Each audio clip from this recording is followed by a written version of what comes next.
Hi, my name is Minnie. I am on staff at UNF with Campus Outreach. I'm an intern, and I'm going to be continuing our Table Talk series. I'm going to be talking about our need for nature. I think it's just so hard for us not to give in to the temptation of watching Netflix all day and doing all this stuff when our world was kind of ripped from us out of nowhere. And so this is my spiritual survival guide on your need for nature. I'm going to talk a little bit about my experience and how I found out that I need nature, and then I'm going to talk a little bit about the science behind it. I'm probably going to ramble and go way too long on that part, and I apologize in advance. And then I'm going to talk about what God says about this, and then I'll give you a little bit of practicality. Hopefully I keep under 12 minutes. No guarantee. So sorry. I'm going to talk as fast as I can. Anyways, so again, my name is Minnie. I played softball in college. I would struggle with this in a cycle. Every single year I would play in the spring and it would be great, and then I would go home and be so tired, and I would just like sit on my bed at my parents' house and just watch Netflix for like a week straight, because that was my version of resting.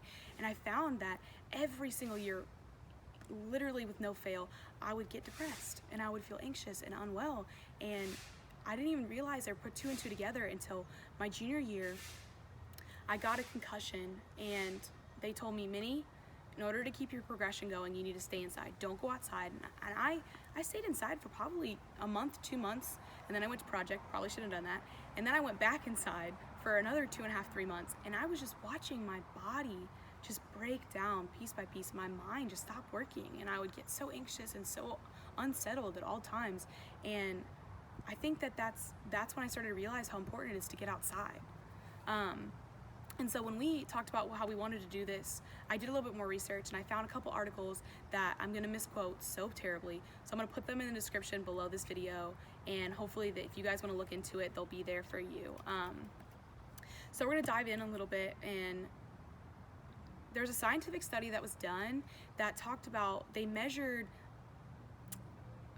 night shift workers and how their body was affected by their work schedule. And so these are people that work at night and sleep during the day, and they saw increased level of anxiety. They saw increased substance abuse. They saw obesity, diabetes, and cancer risk, which is crazy. And they saw very, very high levels of depression. And so that shows us that our lives are supposed to be revolved around that sun. And I don't think it's a coincidence that so many people in our history, from the beginning of creation to now, have made, or different cultures have made gods out of the sun. Now, Christianity, we believe in worshiping the creator, not creation. But I mean, we see this in Genesis, in the creation, or in the line of creation, where God says, the first thing he says is, let there be light. And then on day 4, he creates the greater and the lesser light, which is the sun and the moon. And then on day 6, he creates us. Day 6, there's a reason. I think God is so intentional. And there's a reason why we were created so far after God says, let there be light. Y'all, that just shows us how important that is in our lives. And I think that Exodus, a lot of people at UNF, a lot of students are studying Exodus, and they are studying, so the girls are studying in Jen Wilkin, and so she showed us kind of the cycle of what the 10 plagues, what they were. And so basically what it is God's way of putting trials on the Egyptians, that Pharaoh lets his people go.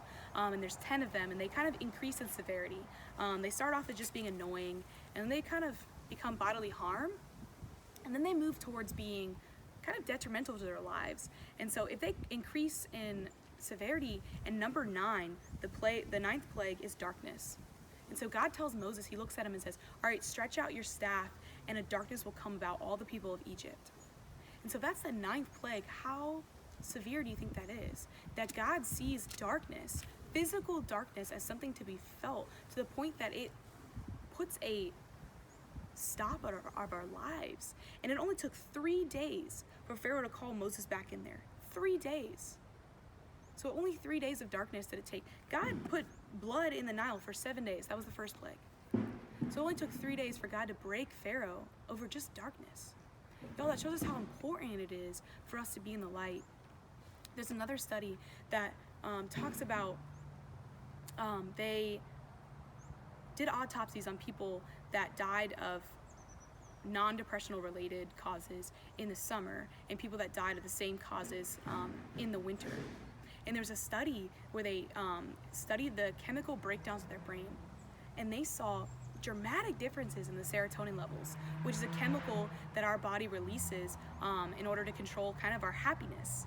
And it controls our mood, our feeling of calmness and satisfaction, our joy, our brain activity, our physical preparedness. And so they saw a dramatic difference in the serotonin levels of the people that died in the summer than the people that died in the winter. In the winter, you see we have shorter days. You ever heard of like seasonal depression or the winter blues? And it's because we have less sunlight, and people are feeling that. And that just shows us like nature is intense. And there's another study that this guy did at the University of Colorado, who's a professor, that said not only do you need to be outside for 45 minutes a day, but you need to be around greenery. Now, where else do we see that in the Bible? Yo, that's our creation. We are created in a garden. God sees all the plants and all the animals and says someone needs to rule over these. And so he creates us in the midst of a garden. He doesn't create us in a desert or on the beach. He creates us around greenery.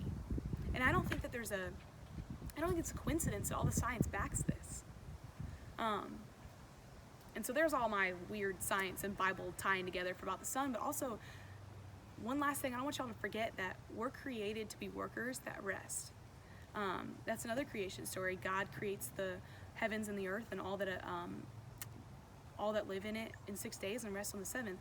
Even when he recounts our creation story in Genesis 2, he talks about how he saw the field and saw that someone needs to be, I'm botching this, someone needs to work it and have dominion over the animals, and so he created us.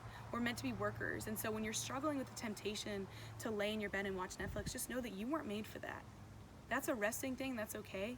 But when things like that get out of control and start to consume us, that's also a correlation. We weren't meant to be like that. So when you start acting in ways that we weren't built for, that's when you get that tension of my body's not functioning right, my brain's not functioning right. So some practical steps for this is just open your door and just stand outside. My roommates and I, we play 1v1 spike ball just to get our, get the jiggles out, get the energies out. I take Shay Shay for walks, who's my dog if you don't know. Reading your book outside, tanning, even just doing a podcast, taking a walk, all those things are super beneficial. And honestly, take it from me, like we've been on off campus for about 2 weeks now, and I'm shocked and not shocked about how I haven't been depressed or anxious yet. And I know it's just because, 1, I've been getting in the Word, 2, I've been getting with people, I've been valuing my community, and I've been going outside. And it's just all those 3 things are so important, and that's why there are 3 spiritual survival guide lessons this week. Thank you so much, guys. Have a good day.